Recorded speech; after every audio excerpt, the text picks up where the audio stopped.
Assalamualaikum warahmatullahi wabarakatuh.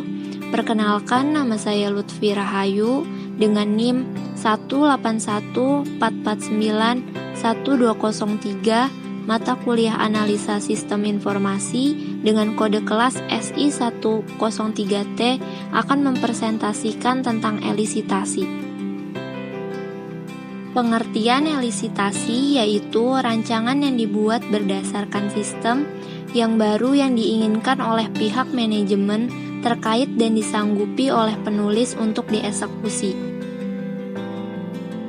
Tahapan-tahapan elisitasi terbagi menjadi 4. Pertama, elisitasi tahap 1, kedua, elisitasi tahap 2, ketiga, elisitasi tahap 3, dan keempat, final draft elisitasi.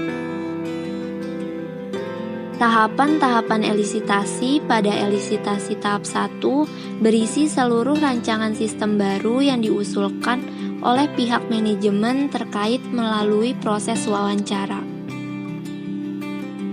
Tahapan-tahapan elisitasi pada elisitasi tahap 2 yaitu hasil pengklasifikasian dari elisitasi tahap 1 berdasarkan metode MDI. Metode MDI ini bertujuan untuk memisahkan antara rancangan sistem yang penting dan harus ada pada sistem baru dengan rancangan yang disanggupi oleh penulis untuk dieksekusi. Berikut penjelasan mengenai metode MDI. M pada MDI itu artinya mandatory atau penting, maksudnya requirement tersebut harus ada dan tidak boleh dihilangkan pada saat membuat sistem baru. D pada MDI itu artinya desirable, maksudnya requirement tersebut tidak terlalu penting dan boleh dihilangkan. Tetapi jika requirement tersebut digunakan dalam pembentukan sistem, akan membuat sistem tersebut lebih perfect. I pada MDI itu artinya essential, maksudnya bahwa requirement tersebut bukanlah bagian dari sistem yang dibahas dan merupakan bagian dari luar sistem. Tahapan-tahapan elisitasi pada final draft elisitasi merupakan hasil akhir yang dicapai dari suatu proses elisitasi yang dapat digunakan sebagai dasar pembuatan suatu sistem yang akan dikembangkan. Tujuan elisitasi. Pertama, mengetahui masalah apa saja yang perlu dipecahkan dan mengenali batasan-batasan sistem atau sistem boundaries. Kedua, mengenali siapa saja pemangku kepentingan.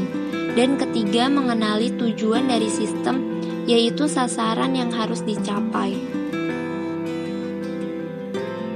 Langkah-langkah elisitasi. Pertama, identifikasi orang-orang yang akan membantu menentukan kebutuhan dan memahami kebutuhan organisasi mereka. Menilai kelayakan bisnis dan teknis untuk sistem yang diusulkan. Kedua, menentukan lingkungan teknis, misalnya komputasi, arsitektur, sistem operasi, kebutuhan telekomunikasi, kemana sistem atau produk akan ditempatkan. Ketiga, identifikasi ranah permasalahan, yaitu karakteristik lingkungan bisnis yang spesifik ke ranah aplikasi. Keempat, menentukan satu atau lebih metode elisitasi kebutuhan, misalnya wawancara, kelompok fokus, dan pertemuan tim. Kelima, meminta partisipasi dari banyak orang sehingga dapat mereduksi dampak dari kebutuhan yang bias yang teridentifikasi dari sudut pandang yang berbeda dari pemangku kepentingan dan mengidentifikasi alasan untuk setiap kebutuhan yang dicatat. Keenam, mengidentifikasi kebutuhan yang ambigu dan menyelesaikannya. Dan ketujuh, membuat skenario penggunaan untuk membantu pelanggan atau pengguna mengidentifikasi kebutuhan utama. Teknik kebutuhan elisitasi. Pertama, brainstorming, yaitu teknik yang menyediakan lingkungan diskusi yang bebas di mana seluruh user dibebaskan untuk berpikir dan mengumpulkan ide.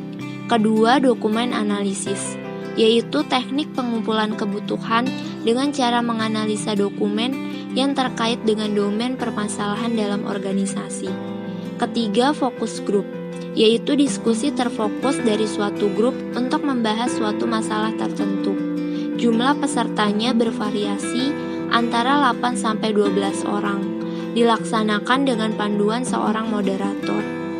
Keempat, interview, yaitu teknik penggalian kebutuhan yang dilakukan oleh interviewer dengan mengajukan pertanyaan kepada narasumber. Kelima, observasi, yaitu salah satu metode pengumpulan data dengan cara mengamati atau meninjau secara cermat dan langsung di lokasi untuk mengetahui kondisi yang terjadi atau membuktikan kebenaran dari sebuah desain penelitian yang sedang dilakukan.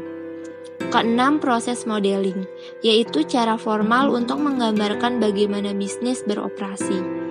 Ketujuh, prototype.